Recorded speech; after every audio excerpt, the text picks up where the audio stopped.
1912 წლის აპრილი. ათასობით ადამიანი იდგა ნიუ-იორკისკენ მევალი გემის ბორტზე. მათ ჟეროდათ, რომ ტიტანიკი, გოზარმაზარი, წინვალი და ჩაუძირავი ხომალდი ახალი ეპოქის დასაწყისი იყო. ის იყო პროგრესის სიმბოლო, მაგრამ იმ ღამით, როცა ატლანტიკის წყალი სარკეს გავდა და ცა უსასრულოდ ჩუმი იყო, დაიწყო ისტორია, რომელიც სამუდამოდ დარჩა კაცობრიობის მეხსიერებაში. ჩვენ ამ ვიდეოში ტიტანიკის საიდუმლოს მოვყვებით და შევიტყობთ ყველა დეტალს, რომლის გარკვევა ამ 100 წელზე მეტი ხნის განმავლობაში კაცობრიობამ შეძლო და მაინც სინამდვილეში რა მოხდა ტიტანიკზე. ვიდეოს დაწყებამდე გამოიწერე არხი და დაალაიქე ეს ვიდეო. სახელწოდება ტიტანიკი ბერძნული მითოლოგიის ტიტანებიდან მომდინარეობს. ის იყო ოლიმპის კლასის ოკეანის 3 ლაინერიდან რიგით მეორე. წამყვანი გემი, რა თქმა უნდა, თავად ოლიმპიკი იყო. მესამე გახლდათ ბრიტანიკი. ეს გემები ბრიტანული კომპანიის White Star Line-ის ფლოტის უდიდესი გემები იყვნენ. White Star-მა მთავარ კონკურენტებთან ბრძოლა გემების ზომით ამჯობინა. შესაბამისად, ბელფასტის გემშენებელმა კომპანიამ Harland და Wolff-მა 3 უდიდესი გემი ააგო. თავად ტიტანიკი 269 მეტრის სიგრძის და 28 მეტრი სიგანის იყო. გემის საერთო სიმაღლე კილის ძირიდან ხიდის მწვერვალამდე 32 მეტრს აღწევდა. ოლიმპიკის კლასის 3-ვე გემს ჰქონდა 10 გემბანი, რომელთაგან 8 მგზავრებისთვის იყო განკუთვნილი. პირველი კლასის ნაწილში მდებარეობდა სპორტული დარბაზი და ლაუნჯი. მეორე კლასის შესასვლელის წინ მდებარეობდა ძაღლსაშენი, სადაც პირველი კლასის მგზავრები ძაღლებს ტოვებდნენ. კეთილი იყოს თქვენი მობრძანება, მადამ. მოგესალმებით ტიტანიკზე. ხის საფარი დაფარული გემბანი სასეირნო ბილიკად იყო დაყოფილი. გემბანის გვერდით სამაშველო ნავები იყო განლაგებული. გემბანზე პირველი კლასის მგზავრებისთვის განკუთვნილი კაბინები იყო. ასევე სამკითხველო, საწერი, მისაღები, მოსაწევი ოთახი და ასევე დიდი ატრიუმი პალმებით. გემბანზე, ანუ ხიდის გემბანზე, ზედა ტვირთამწე გემბანი და კორპუსის ყველაზე ზედა დონე მდებარეობდა. იქ განთავსებული იყო პირველი კლასის მგზავრების საცხოვრებელი 6 სასახლით, რომელსაც ჰქონდა საკუთარი სასეირნო ბილიკები. იქ იყო რესტორანი La Carte და კაფე პარიზიენი, მათ ემსახურებოდა სპეციალურად დაქირავებული მზარეულები და პერსონალი. ყველა მათგანი ტიტანიკის კატასტროფის დროს დაიკარგა. C გემბანზე, ანუ ყველაზე მაღალ გემბანზე, ეკიპაჟის კაბინები, პირველი კლასის კაბინების უმეტესობა და მეორე კლასის ბიბლიოთეკა. D გემბანზე, ანუ სალონის გემბანზე უმეტესად 3 საზოგადოებრივი ოთახი იყო, მისაღები, სასადილო პირველი კლასის მგზავრებისთვის და სასადილო მეორე კლასის მგზავრებისთვის. E გემბანი, ანუ ზედა გემბანი, ძირითადად გამოიყენებოდა 3-ვე კლასის მგზავრების განსათავსებლად. მას სიგრძეზე მიყვებოდა გრძელი გასასვლელი, რომელსაც მეტსახელად ლივერპულის ცნობილი ქუჩის მიხედვით შოტლანდიის გზა ერქვა. F გემბანი, ანუ შუა გემბანი, ძირითადად მეორე და მესამე კლასის მგზავრებს და ეკიპაჟის რამდენიმე განყოფილებას იტევდა. იქ იყო ასევე პირველი კლასის მგზავრებისთვის აბანოების კომპლექსი, რომელშიც შედიოდა საცურაო აუზი და თურქული აბანო. G გემბანს, ანუ ქვედა გემბანს, ყველაზე პატარა ილუმინატორები ჰქონდა. იქ მდებარეობდა პირველი კლასის ქვეშის მოედანი და პოსტა, სადაც ნავ მისადგომში შესვლისას წერილები და ამანათები ხარისხდებოდა. იქვე ინახებოდა საკვებიც, მის ქვემოთ გემის ქვაბები, ძრავები, ტურბინები და ელექტროგენერატორები იყო განთავსებული. გემის იმ ნაწილის ნახვა მგზავრებს რა თქმა უნდა ეკრძალებოდათ. ტიტანიკის მოძრაობას უზრუნველყოფდა 3 მთავარი ძრავა, 2 ორმხრივი 4 ცილინდრიანი, 3 მაგი გაფართოების ორთქლის ძრავები და 1 ცენტრალურად განლაგებული დაბალი წნევის პარსონსის ტურბინა. 2 ორმხრივი ძრავის კომბინირებული სიმძლავრე 30000 ცხენიზალა იყო, ხოლო ორთქლის ტურბინის სიმძლავრე 16000 ცხენიზალა. ტიტანიკის ელექტროსადგურს იმ დროის საშუალო ქალაქის ელექტროსადგურზე მეტი ენერგიის გამომუშავება შეეძლო. მიდით ბიჭებო, გაინძერით. სრული სვლით. სავაჭრო ფლოტში პროჟექტორების გამოყენების აკრძალვის შესაბამისად ტიტანიკს პროჟექტორი არ ჰქონდა. გემის ზოგადი გეგმის თანახმად მას შეეძლო პირველი კლასის 833, მეორე კლასის 614 და მესამე კლასის 1006 მგზავრის განთავსება და გადაყვანა, რაც მგზავრების საერთო ტევადობას 2453 ადამიანს შეადგენდა. გარდა ამისა, ტიტანიკზე თავსდებოდა ეკიპაჟის 900-ზე მეტი წევრი. ამას ვიგებთ იმ დოკუმენტიდან, რომელშიც მითითებული იყო მგზავრებისა და ეკიპაჟის სრული ტევადობა დაახლოებით 3547 კაცი. პირველი კლასის საერთო ოთახები შტამბეშტავი იყო თავისი მასშტაბით და მდიდრულად იყო გაფორმებული. მათ შორის იყო ვერსალის სასახლის სტილში მოწყობილი ლაუნჯი. D გემბანზე მდებარე სასადილო ყველაზე დიდი ოთახი იყო და ერთდროულად თითქმის 600 მგზავრს იტევდა. ტიტანიკის ერთ-ერთი ყველაზე გამორჩეული მახასიათებელი იყო პირველი კლასის კიბე, რომელიც ცნობილი იყო როგორც დიდი კიბე. ის მყარი ინგლისური მუხისგან იყო აგებული. გემის 7 გემბანის გავლით ეშვებოდა და F გემბანზე გამარტივებულ ერთ საფეხურიანი ნაწილით მთავრდებოდა. და აი მივადექით სამაშველო ნავებსაც. ოლიმპიკის მსგავსად ტიტანიკსაც სულ 20 სამაშველო ნავი ჰქონდა. 16 სტანდარტული ხის ნავი, რომელთაგან თითოეული 65 ადამიანს იტევდა და 4 ენგელჰარტის დასაკეცი სამაშველო ნავი, თითოეული 47 ადამიანის ტევადობით. გარდა ამისა, ტიტანიკს ჰქონდა 2 საავარიო კატერი და ორივეზე ერთად 80 კაცი ეტეოდა. ნავები გემის ცხვირიდან გემის უკანა ნაწილამდე იყო განთავსებული. ჩამკეტებზე დაკიდებული ორივე კატერი დაუყოვნებლივი გამოყენებისთვის გარეთ იყო გამოწეული. ჯამში ნავები 1178 ადამიანს იტევდა, რაც ტიტანიკის მთლიანი ტევადობის მხოლოდ 1/13 შეადგენდა. თუმცა წესები არ დაურღვევიათ, რადგან იმ დროს სავაჭრო საბჭოს რეგულაციებით ბრიტანულ გემებს, რომლებიც 10000 ტონაზე მეტს იტევდნენ, მხოლოდ 16 სამაშველო ნავი ჯამში 990 მგზავრის ტევადობით უნდა ჰქონოდათ. რადგან იმ დროს სამაშველო ნავები განკუთვნილი იყო გადარჩენილების ჩაძირული გემიდან სამაშველო გემზე გადასაყვანად. ტიტანიკი წყალში 1911 წლის 31 მაისს 12 საათსა და 15 წუთზე 100,000 ადამიანის თვალწინ ჩაუშვეს. ტიტანიკის საზღვაო გამოცდები 1912 წლის 2 აპრილს დილის 6 საათზე დაიწყო. საზღვაო გამოცდები მოიცავდა მართვის მახასიათებლების რამდენიმე ტესტს. დაახლოებით 12 საათის განმავლობაში ტიტანიკის სხვადასხვა სიჩქარით მოძრაობდა, შემოწმდა შემოbrunების და სწრაფი გაჩერების უნარი. გემი 777 მეტრ მანძილზე 3 წუთსა და 15 წამში გაჩერდა. ტიტანიკის პირველი მოგზაურობა 4 შაბათს 1912 წლის 10 აპრილს დაიწყო. მესამე კლასის მგზავრების დიდი რაოდენობის გამო ისინი პირველები ავიდნენ გემზე. პირველი და მეორე კლასის მგზავრები გამგზავრებამდე 1 საათით ადრე. სტიუარდებმა ყველანი თავიანთ კაიუტებში მოათავსეს. პირველი კლასის მგზავრებს პირადად გემის კაპიტანი ედუარდ სმიტი დახვდა. საუთემპტონში ტიტანიკზე 920 მგზავრი ავიდა. გემზე მგზავრების მომდევნო ასვლა შერბურსა და κουინსტაუნში იყო დაგეგმილი. ტიტანიკზე მგზავრთა რაოდენობა დაახლოებით 1317 ადამიანი შეადგინა. 324 პირველი კლასის, 284 მეორე კლასის, ხოლო 709 მესამე კლასის. მათგან 869 მამაკაცი, ხოლო 457 ქალი იყო. ბორტზე ასევე 107 ბავშვი იმყოფებოდა. ტიტანიკს, როგორც ვისაუბრეთ, ორჯერ მეტი მგზავრის გადაყვანა შეეძლო, თუმცა დიდ ბრიტანეთში ნახშირის მწარმოებელთა ეროვნულმა კაპიცვამ 1912 წლის გაზაფხულზე გემების გადაზიდვის გრაფიკი მნიშვნელოვნად შეაფერხა, რის გამოც ბევრი რეისი გაუქმდა.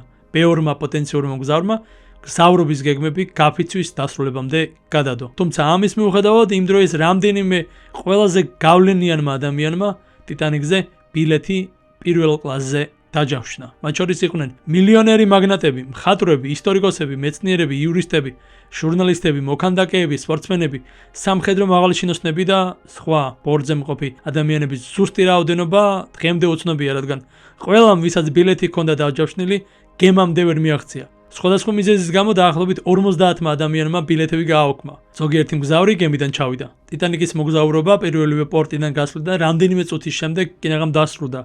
როდესაც ტიტანიკმა ლაინერს City of New York 1.2 მეტრის მანძილზე ჩაუვარა და რომ არა კაპიტანი დაეჯახებოდა კიდეც. ტიტანიკის ბორტზე პირველი მოგზაურობისას ეკიპაჟის დაახლოებით 885 წევრი იმყოფებოდა. მაშინ სხვა გემების მსგავსად ტიტანიკს მუდმივი ეკიპაჟი არ ყოლია და გუნდის წევრების დიდი უმრავლესობა შემთხვევითი მუშები იყვნენ, რომლებიც გემზე საუთემპტონიდან გასვლამდე რამდენიმე საათით ადრე ავიდნენ. საუთემპტონიდან გასვლიდან 4 საათში ტიტანიკი შერბურში ჩავიდა, სადაც დამატებით 274 მგზავრი აიყვანა. 11 აპრილს დილის 11 საათსა და 30 წუთზე ტიტანიკი ირლანდიის სამხრეთ სანაპიროზე კორკის ნავსადგურში შევიდა. სულ κουინსტაუნში ტიტანიკზე 123 მგზავრი ავიდა. ამის შემდეგ ტიტანიკმა ატლანტის ოკეანეში შეცურა და ნიუ-იორკისკენ გაემართა. გზაში გემს რამდენიმე ინციდენტი გადახდა, თუმცა ამის შესახებ მგზავრებს არაფერი შეუთხიათ. მალევე ტიტანიკმა ნიუფაუნდლენდის გრანდ ბენქსის მიდამოებში ყინულის მოტივტივი ტალღების შესახებ სხვა გემებისგან გაფრთხილებები მიიღო. ერთ-ერთი გემი, რომელმაც ტიტანიკი გააფრთხილა, იყო ატლანტიკური ხაზის გემი მესაბა. 1912 წლის 14 აპრილს მესაბა ჩრდილო ატლანტიკის დასავლეთის მიმართულებით მოძრაობდა. იმ საღამოს მისმა რადიოკავშირის ოფიცერმა სტენლი ადამსმა ტიტანიკს ზღვაში აისბერგების და ამინდის შესახებ ანგარიში გადასცა. ტიტანიკს ჩრდილოეთის განედის 42-დან დასავლეთ განედის 50-მდე წყალში დიდი რაოდენობით ყინულია, ასევე დიდი რაოდენობით აისბერგებიც. ამინდი კარგი და მოწმინდილია. ტიტანიკის რადიოკავშირის უფროსმა ოფიცერმა ჯეკ ფილიპსმა სიგნალი დაახლოებით საღამოს 21 საათსა და 40 წუთზე მიიღო, თუმცა შეტყობინება ტიტანიკის ხიდამდე, ანუ მართვის წერტილამდე არ მისულა. ტიტანიკი სრული სიჩქარით აგრძელებდა მოძრაობას, რაც იმ დროს სტანდარტული პრაქტიკა იყო. მაშინ ზოგადად ითვლებოდა დიდ გემებს ჩაძირვის საფრთხეს ვერ შეუქმნიდა. კაპიტანმა სმიტმა მოგვიანებით თქვა, რომ მას არ შეეძლო წარმოედგინა ისეთი მდგომარეობა, რომელიც გემის ჩაძირვას გამოიწვევდა. იმ დროინდელი გემჩნებლობა ამას ვერ ივარაუდებდა. გემის დროით 23 საათსა და 40 წუთზე დამკვირვებელმა ფრედერიკ ფლიტმა ტიტანიკის წინ აისბერგი შენიშნა და ხიდს შეატყობინა.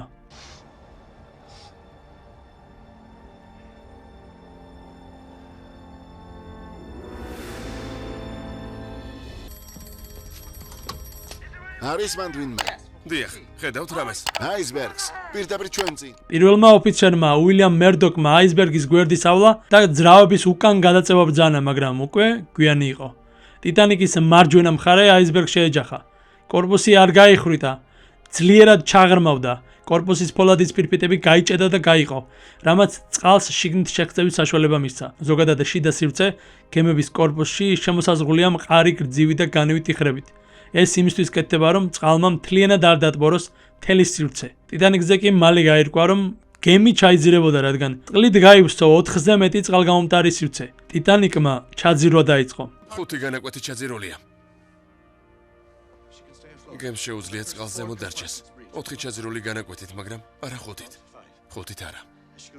ცხვირი რომ ჩაიძირება, წყალი გემბანის ერთი სექციიდან მეორეში გადავა. მეორედან მესამეში და ასე შემდეგ. ამის შეჩერება შეუძლებელია.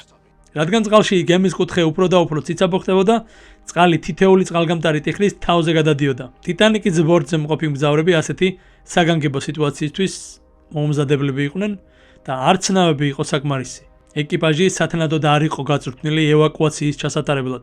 ოფიცრებმა არ იცოდნენ, რამდენი მგზავრის უსაფრთხოდ ჩასმა შეიძლებოდა სამაშველო ნავებში. ბევრი ნავი წყალში ნახევრად ცარიელი ჩაუშვეს. აი მესამე კლასის მგზავრები კი საერთოდ მიტოვებული იყვნენ. როდესაც გემი წყლით ივსებოდა, ბევრი მათგანი გემბანის ქვეშ ხაფანგში აღმოჩნდა. რატომ ანავების სანახევროდ გავსებული? ახლა არა მისტერ ენდრიუს. მომისმინეთ. ნახეთ, ნავში მხოლოდ 20 კაცია, როცა 65 კაცისთვისაა გათვალისწინებული. ერთ ნავში კი მხოლოდ 12 კაცი დავთვალე. ხო, მაგრამ წონა არ ვიცით, მისტერ ენდრიუს. შეიძლება ნავი გატყდეს. რა სისულელია. ბელფასტში გამოცადეს. 70 კაცს გაუძლო. ახლავე გაავსეთ ნავები, მისტერ ლაითოლერ. სამაშველო ნავების შევსებისას დაცული იყო პრინციპი ქალები და ბავშვები პირველ რიგში. ამიტომაც მამაკაცი მგზავრებისა და ეკიპაჟის წევრების უმეტესობა ბორტზე დარჩა. შესაბამისად, ქალებისა და ბავშვების გადარჩენის მაჩვენებელი დაახლოებით 75% შეადგენდა, ხოლო მამაკაცების მხოლოდ 20%-ს. ამიტომაც ლეონარდო დიკაპრიოს პერსონაჟი რომ წყალში უნაოდ რჩება, რეალური სტატისტიკის მიხედვით არის შექმნილი. ღამის 2 საათი და 10 წუთიდან 2 საათი და 15 წუთამდე, ანუ ტიტანიკის აისბერგთან შეჯახებიდან 2.5 საათზე მეტი ხნის შემდეგ, გემის ჩაძირვის სიჩქარე მოულოდნელად გაიზარდა. გემბანი წყალში ჩაიძირა და წყალი გემზე ღია ლუქებიდან და გისოსებიდან შეიჭრა, რის შემდეგაც ბორტზე ელექტროენერგიის მიწოდება შეწყდა. როდესაც გემის უკანა ნაწილი წყლიდან ამოვიდა და პროპელერები გამოაჩინა, კილზე მოქმედი უზარმაზარი ძალების გამო გემი შუაზე გადაიხსნა და ორ ძირითად ნაწილად დაიშალა. გემის ცხვირის წყალქვეშ ყოფნისას და უკანა ნაწილში ჰაერის ჩაკეტვის გამო ეს უკანა ნაწილი კიდევ რამდენიმე წუთის განმავლობაში წყალზე დარჩა. ტივტივებდა და თითქმის ვერტიკალურ კუთხემდე ავიდა. დილის 2 საათსა და 20 წუთზე ისიც ჩაიძირა. ყველა დარჩენილი მგზავრი და ეკიპაჟის წევრები -2 გრადუსის ტემპერატურის წყალში აღმოჩნდა.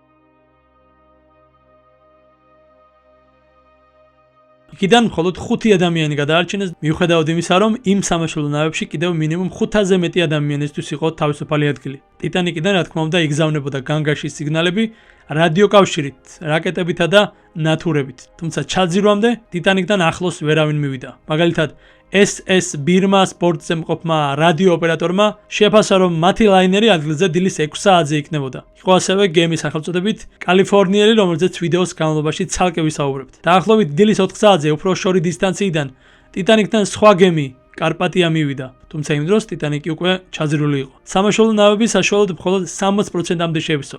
გადარჩენილთა რიცხვი სხვადასხვა ინფორმაციით 705-სა და 708-ს შორის მერყეობდა. მიუხედავად იმისა, რომ ოფიციალური და სხვა შეფასებები განსხვავებულია, ზოგადად მიჩნეულია, რომ ტიტანიკის კატასტროფის დროს დაახლოებით 1500 ადამიანი დაიღუპა. ჩაძირვის ადგილიდან ნიუ-იორკამდე მისასვლელად კარპატიას 3 დღე დაშირდა. გემმა შეძლო გარე სამყაროსთვის მომხდარი შესახებ ინფორმაციის მიწოდება. საწყისი ცნობები დამაბნეველი იყო. 15 აპრილის გვიან ღამით White Star-მა განაცხადა, რომ მიიღეს შეტყობინება, რომ ტიტანიკი ჩაიძირა, მაგრამ ყველა მგზავრი და ეკიპაჟი სხვა გემზე გადაიყვანეს. იმავე დღეს გაირკვა, რომ ტიტანიკი ჩაიძირა და მგზავრებისა და ეკიპაჟის დიდი ნაწილი დაიღუპა. ხალხმა შეგროვება White Star Line-ის ოფისებში ლონდონში, ნიუ-იორკში, მონრეალში, საუთემპტონში, ლივერპულსა და ბელფასტში დაიწყო. ინფორმაციებმა ყველაზე მეტად საუთემპტონი შეძრა. ეკიპაჟის ყოველი 5 წევრიდან 4 სწორედ საუთემპტონიდან იყო. კარპატია 18 აპრილს საღამოს 9:30-ზე ნიუ-იორკის 54-მდე ნავ-მისადგომზე შევიდა და ძლიერი წვიმის მიუხედავად გემს დაახლოებით 40,000 ადამიანი დახვდა. კარპატიას ეკიპაჟს მათი ქმედებებისთვის 1 თვის ხელფასის ოდენობის ბონუსი მისცეს. ტიტანიკის ზოგიერთმა მგზავრმა კარპატიას ეკიპაჟს დამატებით თითქმის 900 ფუნტი სტერლინგი გადაუხადა, რაც დღევანდელი კურსით დაახლოებით 113,000 ფუნტი სტერლინგია. რადგან ტიტანიკი დაზღვეული იყო სადაზღვო კომპანიისგან, White Star Line-მა 7,500 ფუნტი სტერლინგი მიიღო, რაც დღევანდელი კურსით 940,000 ფუნტი სტერლინგია. ამერიკის შეერთებულ შტატებსა და დიდ ბრიტანეთში 60-ზე მეტმა გადარჩენილმა კომპანიას უჩივლა. დაიწყო სასამართლოები. მიუხედავად იმისა, რომ ეს სხვა ვიდეოში სასაუბრო ძალიან ვრცელი თემაა, მოდი რამდენიმე დეტალი ვთქვათ. იყო ბრალდებები მგზავრების მიმართაც, რომ თითქოს ზოგიერთმა მათგანმა ეკიპაჟი მოკრთამა. განსაკუთრებით რთული მოსასმენია ბრალდებები მის შესახებ, რომ ნავებში დამატებითი ადგილების მიუხედავად სხვა მგზავრები ამ ნავებზე არ აუყვანიათ. მაგალითად, ერთი მგზავრი დაფ გორდონი ყველაზე მეტად იმ გარემოებებით არის ცნობილი, რომ ტიტანიკის ჩაძირვისას მეუღლესთან და მდივანთან ერთად გადარჩა. დაფ გორდონს და მის მეუღლეს ტიტანიკზე პირველი კლასის საცხოვრებელში A16 კაიუტა ჰქონდათ. სამივე მათგანი იმ 12 ადამიანს შორის იყო, რომლებიც პირველი სამაშველო ნავით გაიქცნენ. ნავის ტევადობა 40 ადამიანს შეადგენდა. ქალბატონებმა უარი თქვეს ქალებისა და ბავშვებისთვის განკუთვნილ 2 სხვა სამაშველო ნავში განთავსებაზე. მიზეზი მარტივი იყო. ლუსიმ უარი თქვა ქმრისგან განშორებაზე. პრესა ამბობდა, რომ დაფ გორდონმა სამაშველო ნავის ხელმძღვანელი მეზღვაური 5 ფუნტიანი კუპიურით მოგთამა, რათა წყალში მყოფი ადამიანების გადასარჩენად არ დაბრუნებულიყვნენ. სხვა მოწმეებმა დაადასტურეს, რომ სამაშველო ნავს საკმარისი ადგილი ჰქონდა და ის, რომ დაფ გორდონმა მეზღვაურს მართლაც 5 ფუნტიანი მისცა. თავად გორდონმა განაცხადა, რომ ფული მეზღვაურს ახალი ტანსაცმლის შესაძენად მისცა. მან ასევე თქვა, რომ ნავის წყალში ჩაშვებისას უშუალოდ მათ სიახლოვეს ქალები და ბავშვები არ იმყოფებოდნენ, რაც სხვებმაც დაადასტურეს. გარდა ამისა, დაფ გორდონმა უარყო, რომ სამაშველო ნავის ეკიპაჟისთვის ფული შეთავაზება ქრთა მიიღო და გამოძიებამ მიიღო მისი ახსნა, რომ ეს იყო საქველმოქმედო შემოწირულობა ეკიპაჟის წევრებისთვის. მიუხედავად ამისა, გამოძიებამ დაასკვნა, რომ თუ სამაშველო ნავი ჩაძირვის ადგილას დაბრუნდებოდა, მას შეეძლო სხვების გადარჩენაც. სამაშველო ნავს კიდევ მინიმუმ 28 ადამიანისთვის ჰქონდა ადგილი. ეს ოფიციალურად თორემ ალბათ ნავი კიდევ უფრო მეტს დაიტევდა. თუმცა საბოლოოდ ქრთამის აღების ბრალდებასთან დაკავშირებით ანგარიშში ნათქვამია, რომ სერ კოსმო დაფ გორდონის წინააღმდეგ წაღანებული უხეში ბრალდება, რომ ნომერ პირველ ნავში ჩასვლის შემდეგ მან მოისყიდა მასში მყოფი მამაკაცები, რათა მათ სხვა ადამიანებისგან თავი დაიღწიათ, უსაფუძვლოა. მიუხედავად იმისა, რომ ბრალდებაზე გამართლდა, დაფ გორდონის რეპუტაცია არასდროს აღდგენილა. სხვა შორის ამ ცოლ-ქმრის როლები 1997 წლის ფილმში ტიტანიკი განასახიერეს მსახიობებმა მარტინ ჯარვისმა და როზალიnd აირესმა. ამ ფილმში ასევე ირიბი მინიშნებაა სერ კოსმოს მიერ ოფიცერ მერდოკისთვის გადაცემული სავარაუდო ქრთამის შესახებ. გამოძიების მიერ განხილული ერთ-ერთი ყველაზე საკამათო საკითხი იყო კალიფორნიელის როლი, ანუ გემ კალიფორნიანის როლი, რომელიც ტიტანიკიდან მხოლოდ რამდენიმე კილომეტრის დაშორებით იმყოფებოდა, მაგრამ არ მიუღია სამაშველო სიგნალები და არც სასიგნალო რაკეტებისთვის უპასუხია. კალიფორნიელი იმ ღამით სწორედ აისბერგების გამო იყო შეჩერებული. გემის რადიო ოპერატორმა სირ ლევანსმა ტიტანიკს რადიოთი აცნობა: "ჰეი, მოხუცო, ღამით გავჩერდით და აისბერგებით ვართ გარშემორტყმული." მას ტიტანიკის რადიო ოპერატორმა ჯეკ ფილიპსმა სიგნალის შეწყვეტა ურჩია, რადგან ამ დროს ის კონტინენტის კონცხიდან მიღებული შეტყობინებების დამუშავებით იყო დაკავებული, ვინაიდან კონცხიდან მიღებული სიგნალები სუსტი იყო. ბრიტანული გამოძიების წინაშე მიცემული ჩვენებებით გამოვლინდა, რომ საღამოს 10:10 კალიფორნიელმა სამხრეთით მდებარე გემის შუქების შენიშნა. მოგვიანებით კაპიტან სტენლი ლორდი და მესამე ოფიცერი გროუსი შეთანხმდნენ, რომ ეს სამგზავრო ლაინერი იქნებოდა. საღამოს 11:50 ოფიცერმა დაინახა, როგორც იმციმებდა გემის შუქები, თითქოს მკვეთრად ითიშებოდა ან ბრუნავდა და აღნიშნა, რომ მარცხენა მხარეს შუქი ჩანდა. ლორდის ბრძანებით გემისთვის მორზეს კოდით შუქის სიგნალები 23 საათსა და 30 წუთიდან პირველ საათამდე გაიგზავნა, პასუხი არ იყო, მაგრამ ტიტანიკი თუ კალიფორნიელისგან იმდენად შორს იქნებოდა როგორც თავად ლორდი, ანუ კაპიტანი ირწმუნებოდა, მორზეს სიგნალები ვერ მივიდოდა ადრესატამდე. გონივრული ქმედება იქნებოდა რადიო ოპერატორის გაღვიძება და მისთვის მითითებების მიცემა, რომ ამ მეთოდით ეცადათ ტიტანიკთან დაკავშირება. ამის გაკეთების შემთხვევაში შესაძლებელია, რომ მას დროულად მიეღწია ტიტანიკამდე. კაპიტანი ლორდი რუკების ოთახში 23 საათზე წავიდა. მეორე ოფიცერმა ჰერბერტ სტოუნმა ლორდს ღამის პირველ საათსა და 10 წუთზე აცნობა, რომ რომელიღაც გემმა 5 რაკეტა გაისროლა.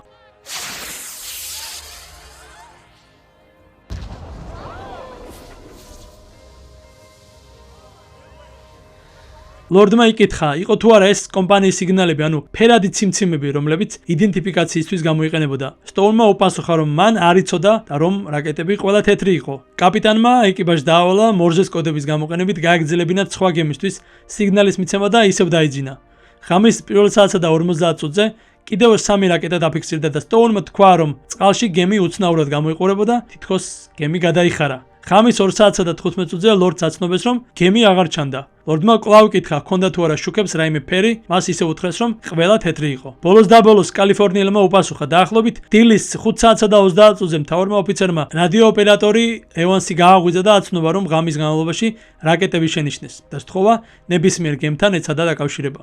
რადიო ოპერატორმა ტიტანიკის ჩაძირვის შესახებ შეიტყო. ინფორმაცია კაპიტანს გადასცეს და გემიც დახმარების გასაწევად გაემართა, მაგრამ იმ ადგილზე სხვა ხომალდი კარპატია უკვე დიდი ხნის მისული იყო. გამოძიების შედეგად დადგინდა, რომ კალიფორნიის მიერ ნანახი გემი მართლაც ტიტანიკი იყო და კალიფორნიისთვის შესაძლებელი იქნებოდა სამაშველო დახმარების გაწევა. ტიტანიკის ისტორია იმ გამოძიებით არ დასრულებულა. იმ დროიდან მოყოლებული ჯერ კიდევ საპოვნი იყო ჩაძირული ტიტანიკი. გემის პოვნა დაახლოებით 70 წელი ვერ მოხერხდა და 80-იან წლებში ტიტანიკი ისევ გამოჩნდა. თუმცა ეს უკვე სხვა ისტორიაა და მომდევნო ვიდეოებში ვისაუბრებთ. ტიტანიკის ისტორია საოცრად დრამატული და ემოციური ისტორია. შეიძლება იმიტომ, რომ იქ არ იყვნენ გმირები და ბოროტმოქმედები. იყვნენ მხოლოდ ადამიანები, იმედებით, შიშებით და ოცნებებით ახალ ცხოვრებაზე. მამა, ეს გემია. და როცა ტიტანიკის ისტორიას ვიხსენებთ, თითქოს ვაცნობიერებთ, რამდენად ნაზია ზღვარი ადამიანურ ოცნებებსა და რეალობას შორის. თუ ასეთი ამბები შენში იწვევს ინტერესს, გამოიწერე არხი და ერთად მოვუსმინოთ ისტორიებს, რომლებიც გვახსენებენ ვინ ვართ სინამდვილეში.